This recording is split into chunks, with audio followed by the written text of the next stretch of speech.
आधी सांगू इच्छितो मी.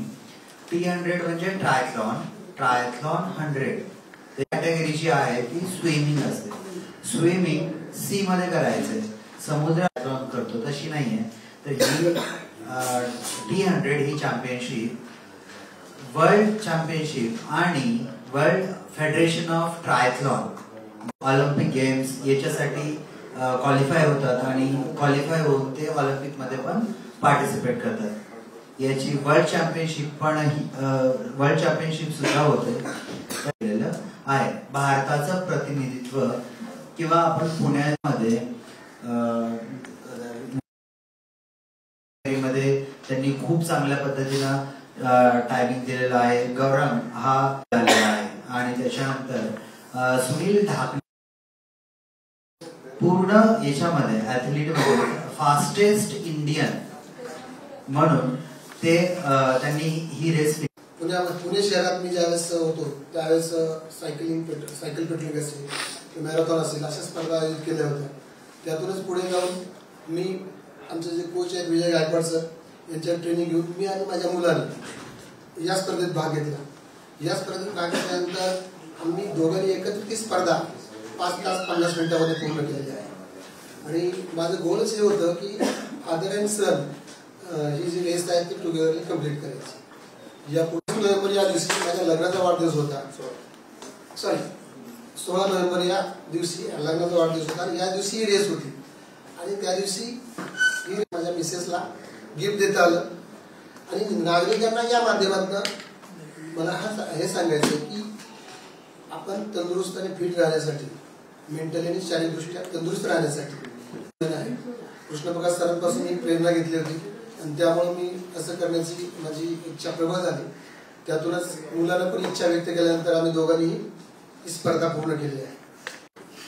शॉर्टमध्ये सांगा तुमच्या या दुबईच्या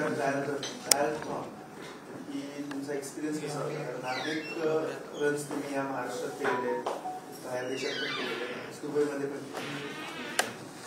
दुबई या ठिकाणचे स्पर्धा जी होती T100 या स्पर्धेत आम्ही पुणेकरांच्या वतीवरती सहभागी झालो होतो. आणि केंद्र शासनाचे जे आहे फिट इंडिया मुवमेंट या मुवमेंटला प्रतिसाद देऊन आमचे कोच विजय गायकवाड सर आहेत यांनी यामध्ये आम्हाला सहभाग घेण्यासाठी प्रेरित केलं. यामध्ये पुण्यातून आम्ही 4 जण गेलो होतो. म्हणजे विजय गायकवाड सर, मी स्वतः, माझा चिरंजीव गौराज, त्याचबरोबर सुनील ढाकणे असे 4 त्या ठिकाणी पार्टिसिपेट झालो होतो. आणि दुबई या ठिकाणचं वातावरण खूप छान होतं, जेणेकरून आम्हाला स्पर्धा करताना खूप चांगल्या प्रकारे चांगल्या वेळेत पूर्ण करता आली. आणि दुबईमधील स्वच्छता वगैरे याचा इतका चांगला या गोष्टीवरती परिणाम झाला की तिथली डिसिप्लिन निश्चितच वाकण्यासारखी आहे. पुढचा टप्पा काय? पुढचा टप्पा हा रिटर्न वॉच. आपण लवकरच त्यासाठी पुढचा टप्पा झाल्यानंतर भेटू. सर, पिता पुत्रांची ही कामगिरी होती, कसं काही दडपण होतं मुलगा सोबत? हा बरोबर आहे तुमचा प्रश्न. ऍक्च्युली आम्हाला दोघांना हा इव्हेंट एकत्रित करायचाच होता. मागील 1.5-2 वर्षापासून याची तयारी चालू होती आणि या इव्हेंटसाठी 6 महिन्यापासून तयारी चालू होती. तर अपयशी यशाची पहिली पायरी असते असं म्हणतात. तर मी सुद्धा पहिल्यांदा ज्यावेळेस आयर्नमॅन करायला गेलो त्यावेळेस पहिल्यांदा झालं नव्हतं. आपण मागच्या वर्षी माझ्यासोबत होता त्यावेळेस तिथल्या वातावरणाला याला करता आलं नाही, त्यावेळेस माझं पूर्ण झालं. तर आपल्या मागच्या ज्या चुका झालेल्या आहेत त्या सुधारण्याची जिद्द आणि ते जो आपला गोल आहे तो पूर्ण करण्याची जिद्द अपयशातूनच मिळते. आणि त्यामुळे असं काही दडपण वगैरे नव्हतं. हे करताना मनामध्ये एक आम्ही दोघं हे पूर्ण करतोय त्याचा एक वेगळ्या प्रकारचा आनंद निश्चितच होता.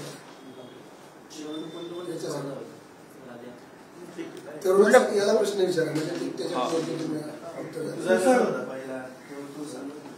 माझा पहिला अनुभव मी सगळ्यात पहिले तर पप्पांना थँक्यू म्हणेन की मला त्यांनी बाहेर देशात नेऊन हा दुबई या ठिकाणी त्यांनी अपॉर्च्युनिटी दिली करण्यासाठी.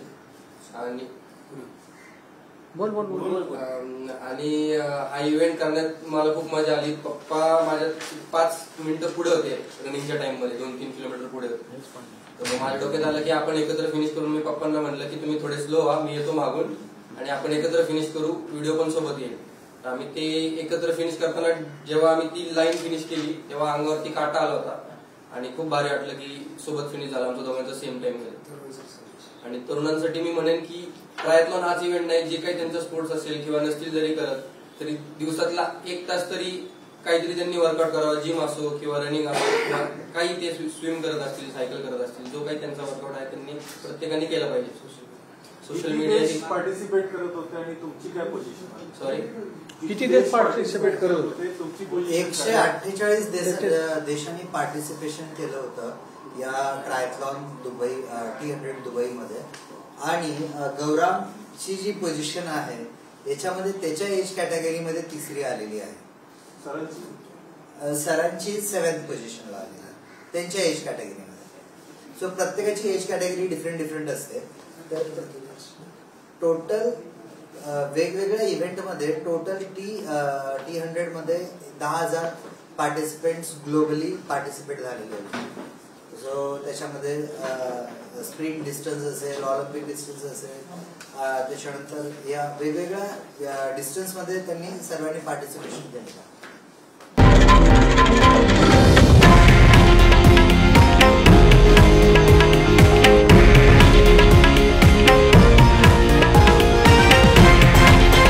हे आहे देशातील नंबर 1 न्यूज नेटवर्क आणि आपण पाहत आहात TV9 मराठी, एकमेव.